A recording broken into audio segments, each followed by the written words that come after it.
It was a cold Monday morning in a small American town where life moved slow and people knew everyone by name. On the corner of Maple Street stood a lonely bus stop, surrounded by fog and silence. Every day, a 15-year-old girl named Lily Dawson waited there, holding her backpack close and her crutches tighter. Lily was born with cerebral palsy, which made walking a challenge, but her spirit was stronger than anyone could see. She always smiled at the drivers passing by and waved at the mailman, even when people didn't notice her back. But that morning, the world had something cruel waiting for her. The school bullies, Trent, Jason, and Mia, were already lurking near the stop, laughing at something on their phones. They saw Lily approaching, limping with quiet determination, and exchanged wicked smiles. "Watch this," Trent whispered, stretching out his foot as Lily got closer. Lily didn't see it. Her right crutch slipped against the wet concrete, and before she could balance herself, she fell, hard. Her books scattered into the mud, her knees scraped, and her crutches clattered against the curb. The bullies laughed so loud it echoed down the street. "Oops. Guess someone needs training wheels." Jason sneered while Mia took a photo, giggling. Lily looked up, trembling but trying to hold back her tears. "Please, just stop," she whispered, her voice breaking. But they didn't stop. Instead, they began kicking her crutches farther away, mocking her as she tried to crawl toward them. People walking by stared, but no one stepped in. The world, for that painful moment, seemed to turn its back on her. Lily sat in the cold, dirt on her face, her body aching but her heart burning. She clenched her fists and stared at her reflection in the puddle beside her. One day, she whispered to herself, "I won't be alone anymore." That night, Lily didn't tell her mother what happened. Her mother, Rebecca Dawson, worked 2 jobs at the diner and as a night nurse, trying her best to keep their lives together. Lily didn't want to add another burden. But the internet had already seen everything. Mia posted the video with the caption, "When the bus stop turns into a circus clown face." Within hours, it spread like wildfire. The comments were divided, some laughed, others were furious. But somewhere far from Maple Street, the video reached a group of people who didn't take bullying lightly, the Iron Angels Motorcycle Club. Known across states for protecting victims of abuse, the Iron Angels were a group of ex-soldiers, firefighters, and bikers with a code: protect those who can't protect themselves. Their leader, Ryder Wolf Kane, watched the clip on his phone late that night, jaw tightening with every second. "That little girl's got more heart than those cowards ever will," he muttered. He called a meeting. "Tomorrow," he said, "we ride for her."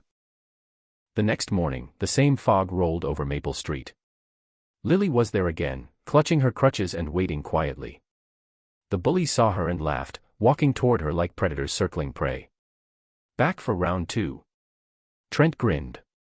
But before they could say another word, the sound of distant rumbling filled the air, deep, powerful, and growing louder.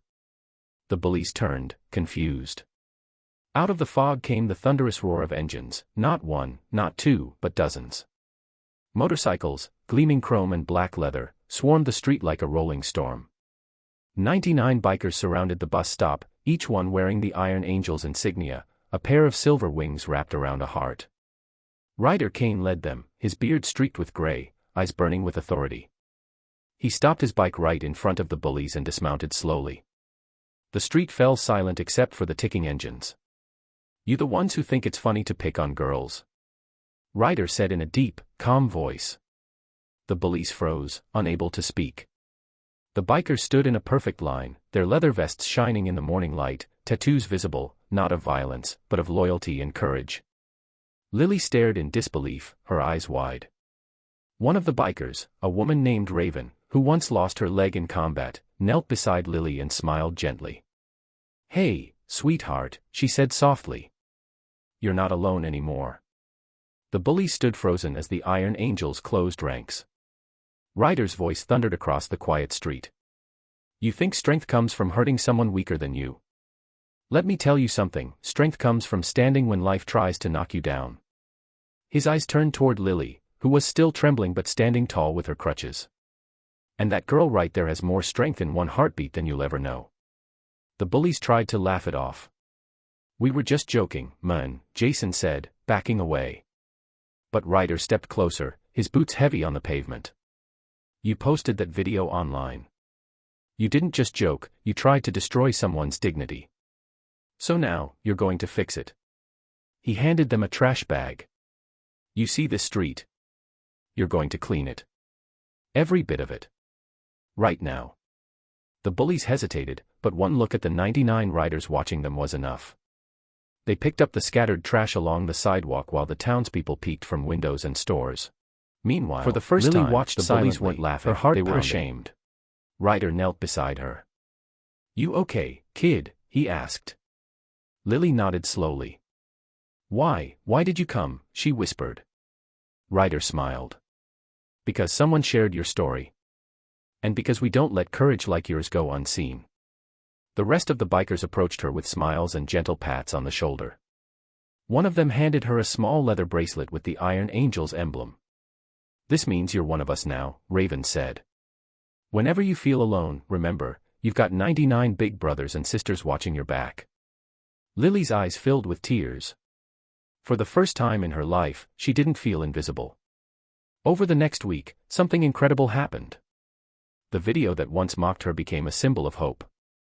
A new clip went viral, showing Lily smiling among the bikers, her crutches gleaming in the sun, the bullies cleaning the street behind her. The caption read, "Kindness rides with the Iron Angels."